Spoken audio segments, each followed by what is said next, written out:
आज सुबह सुबह बिहार के सहरसा से एक खबर सामने आई कि सुबह के 4:30 बजे बाहुबली नेता आनंद मोहन को रिहा कर दिया गया। वैसे तो ये खबर करीब 1 महीने से काफ़ी गर्म है कि बाहुबली आनंद मोहन को जेल से रिहा किया जाएगा, और आज सुबह 4:30 बजे आनंद मोहन को आखिरकार जेल से रिहा कर दिया गया। वैसे वो बुधवार को ही अपना पैरोल खत्म करके जेल पहुंचे थे और आज गुरुवार के सुबह उन्हें जेल से छोड़ दिया गया। आनंद मोहन को साल 1994 में डीएम जी कृष्णैया की हत्या के आरोप में जेल में बंद किया गया था। उसके बाद उन्हें कोर्ट ने सजाए मौत की सजा सुनाई थी। इसके बाद उन्होंने कोर्ट में अपील की, जिसके बाद हाई कोर्ट ने उनकी सजा को उम्र कैद में तब्दील कर दिया। अब 14-15 साल की जेल की सजा काट लेने के बाद अब आज आनंद मोहन को जेल से रिहा कर दिया गया है। नीतीश सरकार ने आनंद मोहन को रिहाई देने के लिए जेल मैनुअल में कुछ बदलाव किए। ये प्रक्रिया 1 महीने से जारी थी। आखिरकार आज वो दिन आ ही गया जब आनंद मोहन जेल से बाहर हैं। आनंद मोहन बिहार के उन बाहुबली नेताओं में से एक हैं जिनका अपने क्षेत्र की वोटिंग पर काफ़ी गहरा प्रभाव है। आज क्राइम तक पर हम आपको बताने वाले हैं कि आनंद मोहन की तरह ही बिहार में ऐसे कितने बाहुबली नेता हैं जिनकी बिहार में तूती बोलती है। हमारे इस लिस्ट में पहला नाम है बिहार से मोकामा के विधायक रह चुके अनंत सिंह। अनंत सिंह को मोकामा में छोटे सरकार और मोकामा के डॉन के नाम से जाना जाता है। वहाँ पर उनका दबदबा ऐसा है कि हर एक व्यक्ति उनसे खौफ खाता है। एक बार उनके घर से उनके पैतृक घर से बम और इसके अलावा बंदूक और कारतूस पुलिस ने बरामद की थी। अनंत सिंह के उस घर में AK-47 भी बरामद हुआ था, जिसके बाद MP MLA कोर्ट ने अनंत सिंह को 10 साल की सज़ा सुनाई। अनंत सिंह इस वक्त जेल की सलाखों के पीछे कैद है। लेकिन अनंत सिंह के बारे में अगर हम बात करें तो अनंत सिंह इससे पहले साधु के वेश में अयोध्या में घूमा करते थे, जहाँ पर उनकी लड़ाई साधुओं से हुई। उसके बाद वो वहाँ से फिर से वापस अपने बिहार लौट आए। यहाँ पर आने के बाद उन्हें पता चला कि उनके बड़े भाई की हत्या कर दी गई है। भाई की हत्या से अनंत सिंह बौखला गए, जिसके बाद उन्होंने बदला लेने की ठान ली। इसके बाद वो एक दिन नदी के किनारे बैठे थे, वहीं पर उनका हत्यारा भी बैठा था। ये बात जैसे ही अनंत सिंह को पता चली थी, वो नदी तैर कर उस पार गए और अपने भाई के हत्यारे को ईंट पत्थर से कूच कर मौत के घाट उतार दिया। इसके अलावा अनंत सिंह के बारे में बात करें तो अनंत सिंह 5 बार के विधायक हैं। इनके बड़े भाई थे दिलीप सिंह, जिन्होंने इन्हें राजनीति के गुर सिखाए थे। उन्होंने ही इन्हें राजनीति में आने की प्रेरणा दी। इसके अलावा उन्होंने JDU से फरवरी 2005, अक्टूबर 2005, 2010 का चुनाव लड़ा और जीता भी था। इसके अलावा एक बार बूथ पर कब्जा करने का मामला काफ़ी सुर्खियों में था। ये साल 2000 की बात है जब बूथ पर कब्जा किया गया था। उस मामले में भी अनंत सिंह का नाम सामने आया था। अनंत सिंह RJD में मंत्री रह चुके हैं, लेकिन फिलहाल इस वक्त वो जेल की सलाखों के पीछे कैद है। हो सकता है कि आगे चल के इन्हें भी रिहाई मिल जाए। नियमों में कुछ बदलाव करके नीतीश सरकार इन्हें भी बाहर निकाल ले। हमारे इस लिस्ट में दूसरे नंबर पर हैं बाहुबली नेता रामाकिशोर सिंह। रामाकिशोर कई मामलों में दोषी पाए गए हैं। इन पर हत्या, लूट, रंगदारी जैसे कई संगीन अपराध के मामले दर्ज हैं। अपराध की लंबी हिस्ट्री होने के बावजूद इन्हें राजपूतों का समर्थन हासिल है। साल 1990 में इनकी बिहार में तूती बोलती थी। साल 2014 में जब मोदी लहर चरम पर था, उस वक्त रामाकिशोर सिंह मोदी लहर होने के बावजूद भी विधायक बने। वैशाली से सांसदी जीते रामाकिशोर ने RJD के कद्दावर नेता को हराया था। हमारे इस लिस्ट में तीसरे नंबर पर है मुन्ना शुक्ला। आपने छोटन शुक्ला का नाम तो काफ़ी सुना होगा। छोटन शुक्ला मुन्ना शुक्ला के ही भाई हैं। मुन्ना शुक्ला ने बिहार के अंडरवर्ल्ड डॉन से लेकर विधायक तक का सफ़र तय किया है। उनकी बिहार में काफ़ी तूती बोलती है। बिहार के कद्दावर नेताओं में से एक मुन्ना शुक्ला के भाई थे छोटन शुक्ला। वैशाली जिले के लालगंज में कभी मुन्ना शुक्ला की तूती बोलती थी। करीब 15 साल तक वहाँ पर उन्होंने राज किया। अपराध की दुनिया में कदम रखने के लिए मुन्ना शुक्ला ने सीधे तौर पर जिलाधिकारी की हत्या कर दी थी। इसके बाद मुन्ना शुक्ला का नाम राबड़ी देवी के मंत्री रह चुके ब्रिज बिहारी प्रसाद के हत्या में भी सामने आया था, जिसके बाद उन्हें जेल भेज दिया गया था। इसके बाद मुन्ना शुक्ला के भाई छोटन की साल 1994 में हत्या कर दी गई। उसके बाद मुन्ना शुक्ला ने पूरी भीड़ को उकसाया। जिसके बाद भीड़ ने पीट पीट कर जिलाधिकारी की हत्या कर दी। उस जिलाधिकारी का नाम था जी कृष्णैया। ये पहली बार था जब किसी मर्डर केस में मुन्ना शुक्ला का नाम सामने आया था। इसके बाद साल 1994 में मुन्ना शुक्ला के भाई छोटन शुक्ला की हत्या कर दी गई थी। जब गोपालगंज के जिलाधिकारी भीड़ शांत कराने पहुंचे तो मुन्ना शुक्ला ने उकसाया और भीड़ ने जिलाधिकारी जी कृष्णैया को की पीट पीट कर हत्या कर दी। ये पहला मामला था जब किसी हत्या में मुन्ना शुक्ला का नाम सामने आया। इस घटना के बाद मुन्ना छोटन की कुर्सी का वारिस बन गया। साल 1999 में हाजीपुर जेल से ही मुन्ना शुक्ला ने निर्दलीय विधानसभा चुनाव लड़ा, लेकिन वो हार गया। इसके बाद साल 2002 में जेल से ही निर्दलीय चुनाव लड़ा। इस बार उसने चुनाव जीत लिया था। वो दौर था 2002 से लेकर 2005। इसके बाद 2009 में भी मुन्ना शुक्ला ने चुनाव लड़ने की कोशिश की, लेकिन वो हार गया। इसके बाद सुप्रीम कोर्ट ने जो सजायाफ्ता कैदी होते हैं, जो सजायाफ्ता सांसद होते हैं, उन पर चुनाव लड़ने की रोक लगा दी।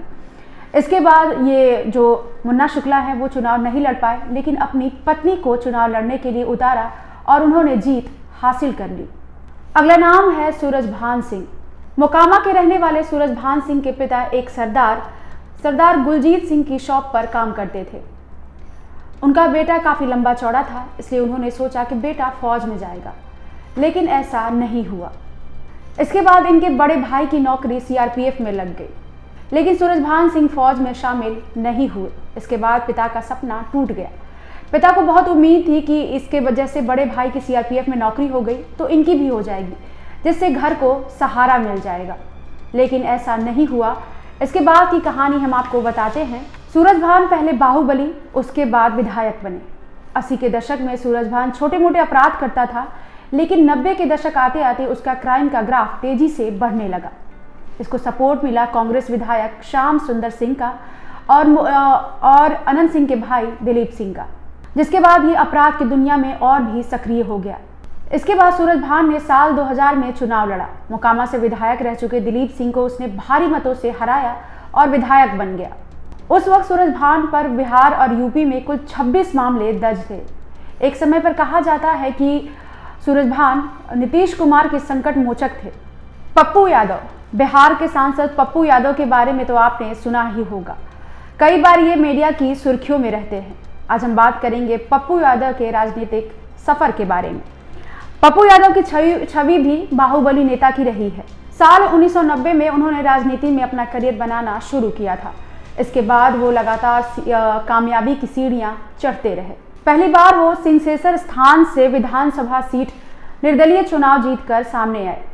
साल 1990 में पप्पू यादव और जो अभी नेता छूटे हैं आनंद मोहन, इन दोनों के बीच वर्चस्व की काफ़ी लड़ाई हुई और खून खराबा भी हुआ।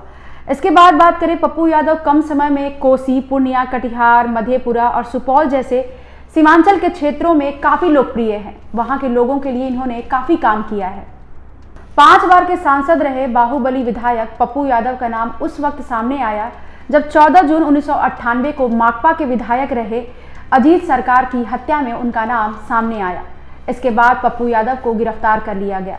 इसके साथ पप्पू यादव के साथ कई और लोग भी शामिल थे, जिनमें राजन तिवारी और अनिल यादव को भी साल 2008 के हत्याकांड में आजीवन कारावास की सजा सुनाई गई। हालांकि पप्पू यादव को साल 2013 में जेल से रिहा कर दिया गया। पप्पू यादव को ये रिहाई पटना हाई कोर्ट से मिली थी। 5 बार सांसद रह चुके पप्पू यादव का नाम उस वक्त सामने आया था जब 14 जून 1998 को इनका नाम माकपा विधायक अजीत सरकार की हत्या में सामने आया था। इसमें पप्पू यादव भी संलिप्त थे। इनके साथ अनिल यादव और एक और अपराधी था जो इनके साथ शामिल था। इसके बाद इन सबको आजीवन कारावास की सजा हुई थी। पप्पू यादव इसके बाद लगातार 12 साल तक जेल की सलाखों के पीछे कैद रहे। उसके बाद उन्हें साल 2013 में जेल से रिहा कर दिया गया।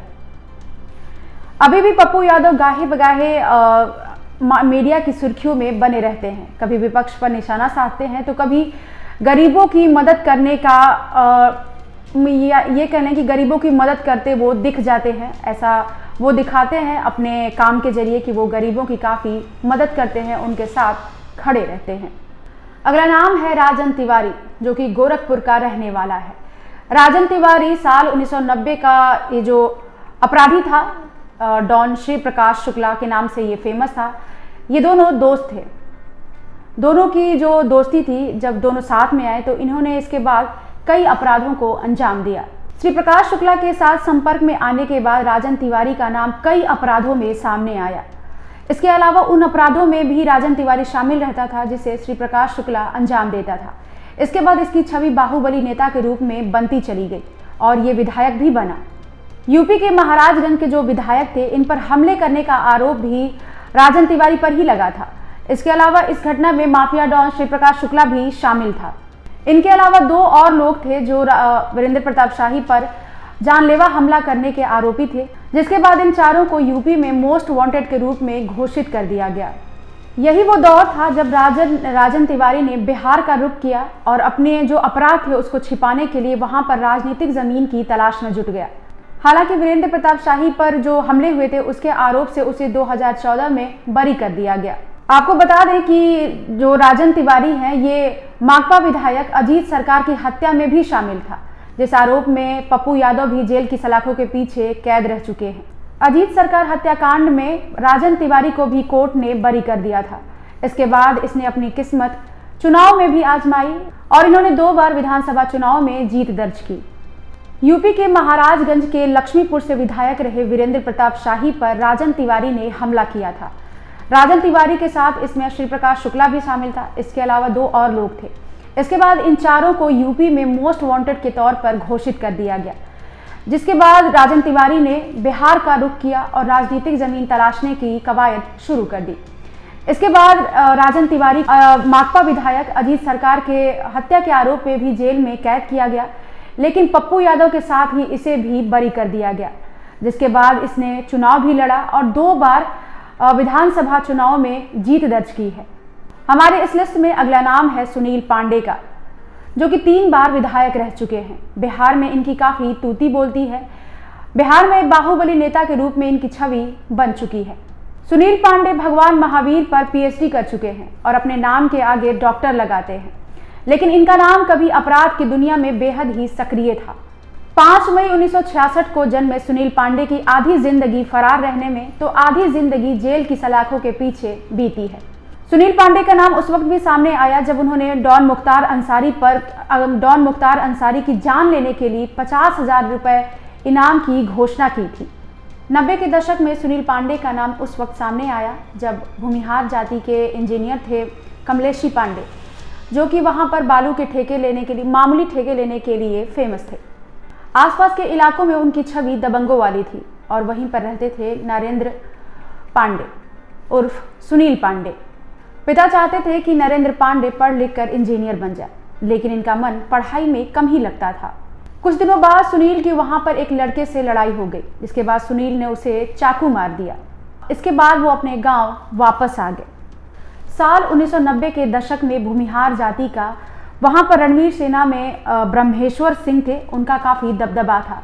इस दौरान एक वक्त वो भी आया जब सुनील को रणवीर सेना का कमांडर बनाया गया, जिसके बाद ब्रह्मेश्वर सिंह और सुनील के बीच जंग छिड़ गई।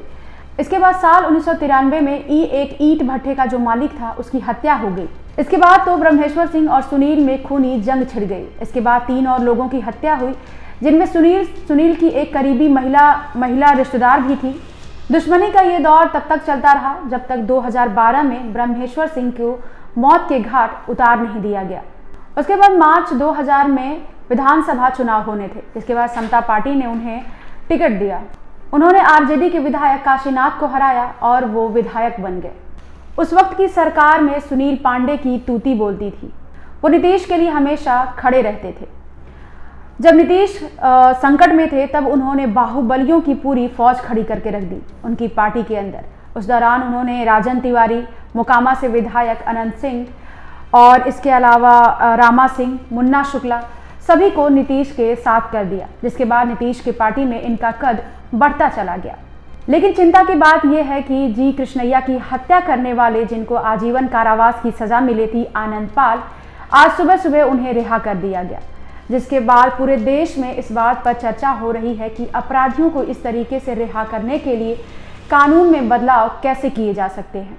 अब देखना ये है कि नीतीश सरकार इस पर क्या फैसले लेती है, और कोर्ट में भी जिस पर ये एक याचिका डाली गई है कि जो इनकी रिहाई है आनंद मोहन की, उसको कैंसिल किया जाए। अब देखते हैं कोर्ट इस पर क्या फैसला लेती है।